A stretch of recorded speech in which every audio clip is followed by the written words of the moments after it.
toutes et à tous pour cette célébration de la messe à l'intention particulière de Jean Lec qui vient de nous quitter. Nous pensons à tous ceux que nous représentons aujourd'hui, nombreux dans la cathédrale bien sûr, mais nombreux aussi à l'extérieur, et je fais juste mention de deux évêques qui m'ont spécialement indiqué qu'ils seraient en communion avec nous ce matin, Monseigneur Jean-Yves Riocreux bien sûr, et Monseigneur Michel Dubost. Voilà que nous allons commencer notre messe des funérailles, et nous commençons par ce signe que nous aimons faire au début de notre prière. Au nom du Père, et du Fils, et du Saint-Esprit, la paix soit avec vous. Nous ne le savons que trop, nous sommes pécheurs, mais nous savons aussi que nous vivons dans l'espérance parce que nous savons que nous avons un Sauveur, Jésus, le Christ, qui a donné sa vie pour chacune, pour chacun d'entre nous. Alors, au début de cette messe, humblement, nous nous reconnaissons pécheurs, nous demandons au Seigneur de nous prendre en pitié.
Que Dieu Tout-Puissant nous fasse miséricorde, qu'il nous pardonne nos péchés et nous conduise à la vie éternelle.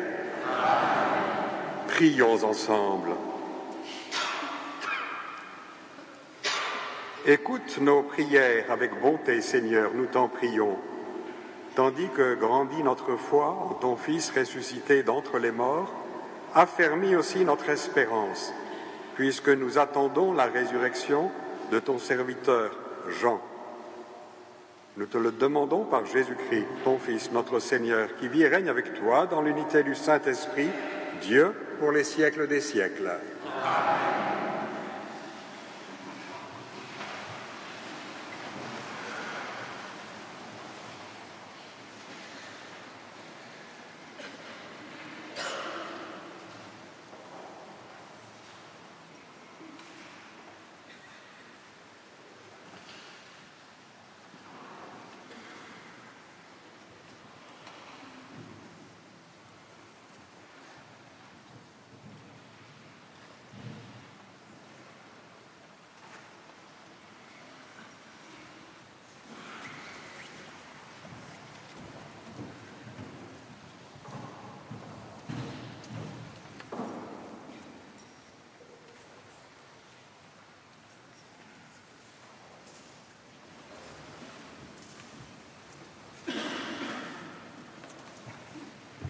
Lecture du livre d'Isaïe.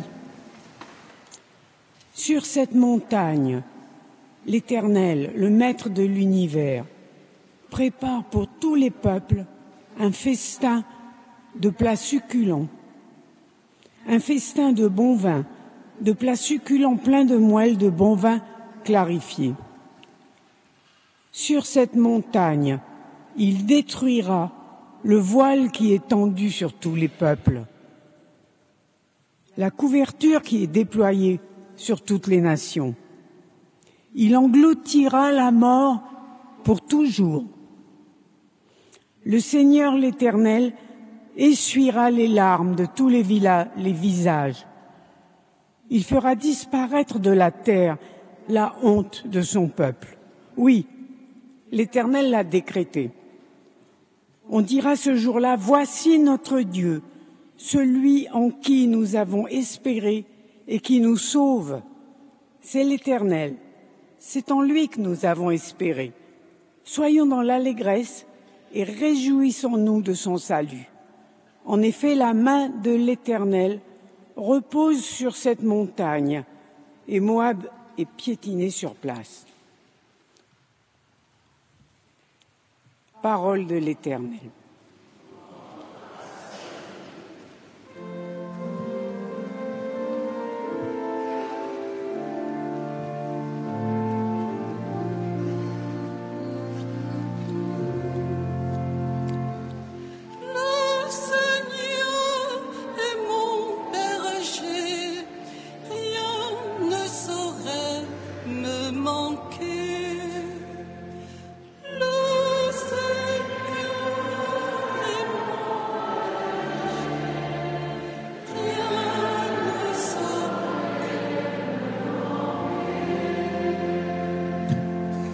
Le Seigneur est mon berger, je ne manque de rien. Sur des prés d'herbes fraîches, il me fait reposer. Il me mène vers les eaux tranquilles et me fait revivre. Il me conduit par le juste chemin pour l'honneur de son nom.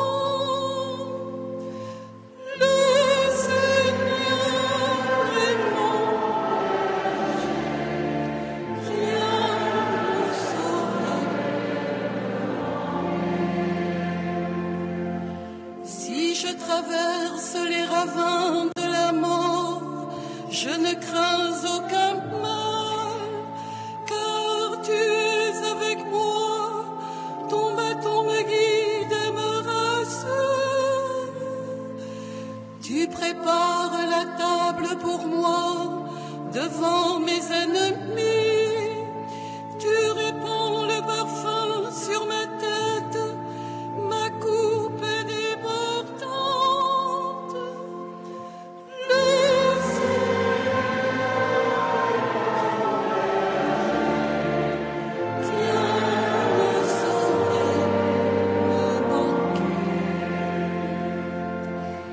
Grâce et bonheur m'accompagnent tous les jours de ma vie. J'habiterai la maison du Seigneur pour la durée de mes jours. Le Seigneur est mon rien ne saurait te manquer.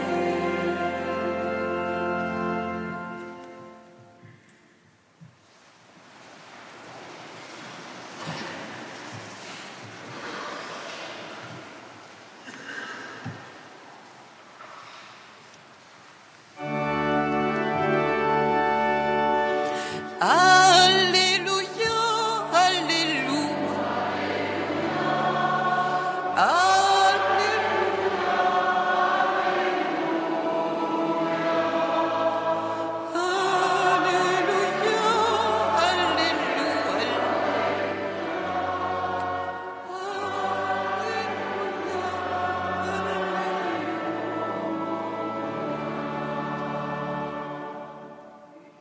Le Seigneur soit avec vous.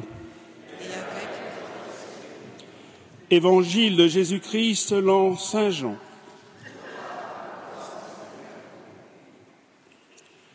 En ce temps-là, Jésus venait de dire à Pierre, « Suis-moi ». S'étant retourné, Pierre aperçoit, marchant à leur suite, le disciple que Jésus aimait. C'est lui qui, pendant le repas, s'était penché sur la poitrine de Jésus pour lui dire « Seigneur, quel est celui qui va te livrer ?» Pierre, voyant donc ce disciple, dit à Jésus « Et lui, Seigneur, que lui arrivera-t-il » Jésus lui répond, « Si je veux qu'il demeure jusqu'à ce que je vienne, que t'importe? Toi, suis-moi. » Le bruit courut donc parmi les frères que ce disciple ne mourrait pas. Or, Jésus n'avait pas dit à Pierre qu'il ne mourrait pas, mais « Si tu veux qu'il demeure jusqu'à ce que je vienne, que t'importe ?» C'est ce disciple qui témoigne de ces choses et qui les a écrites. Et nous savons que son témoignage est vrai. Il y a encore beaucoup d'autres choses que Jésus a faites. Et s'il fallait écrire chacune d'elles, je pense que le monde entier ne suffirait pas pour contenir les livres que l'on écrirait. Acclamons la parole de Dieu.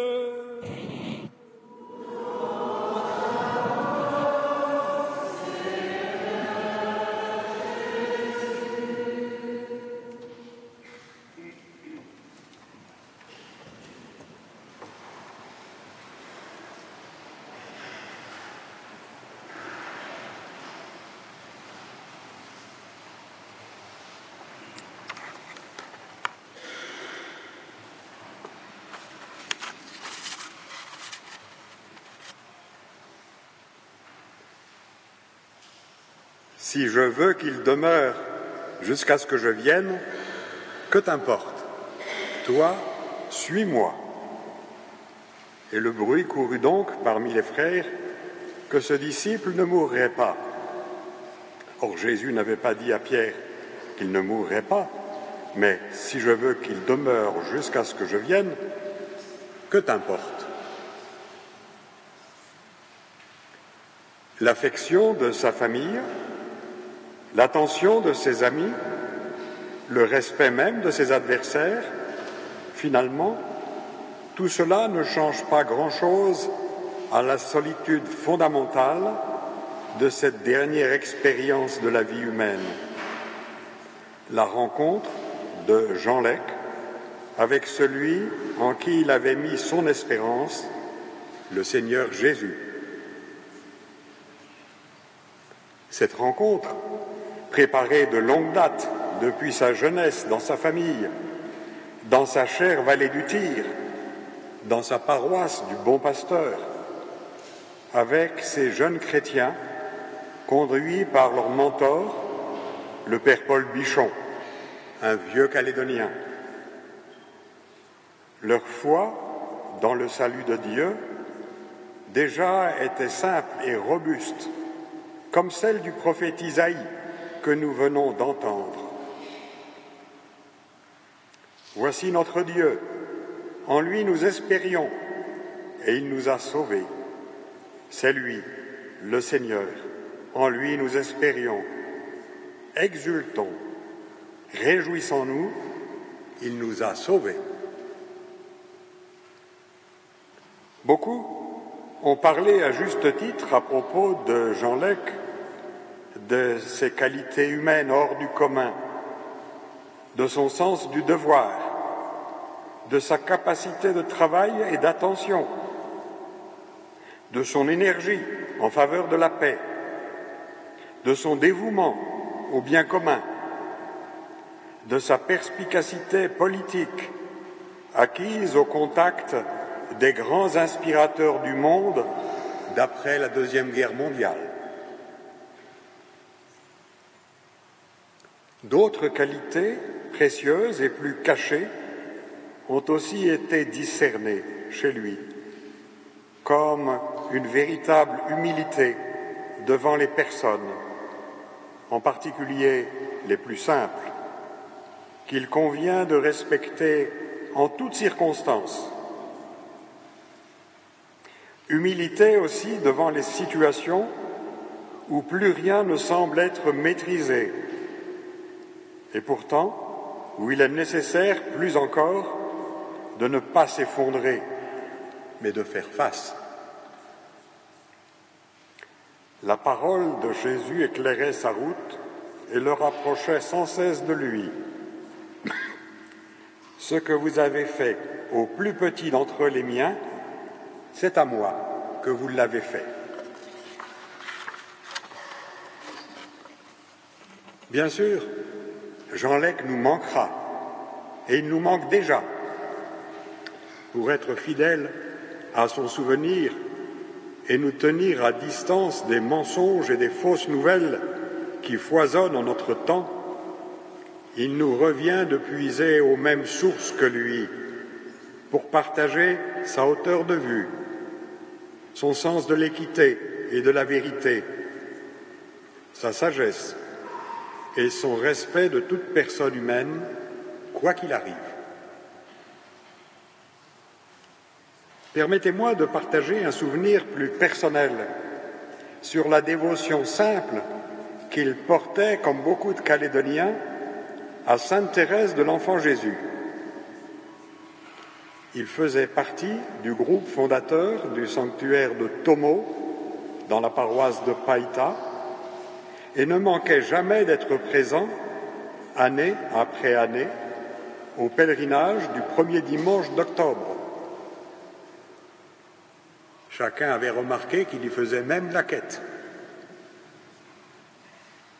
En mai 2002, les reliques de la petite sainte, patronne des missions, au cours de leur parcours à travers le monde, sont passées par la Nouvelle-Calédonie, parcourant les paroisses du Sud jusqu'à Bourail, sans oublier l'hôpital et le camp Est, avant d'aller à Futuna, à bord du Casa des Fanques, puis de repartir par le vol régulier d'Air Calin vers Tahiti,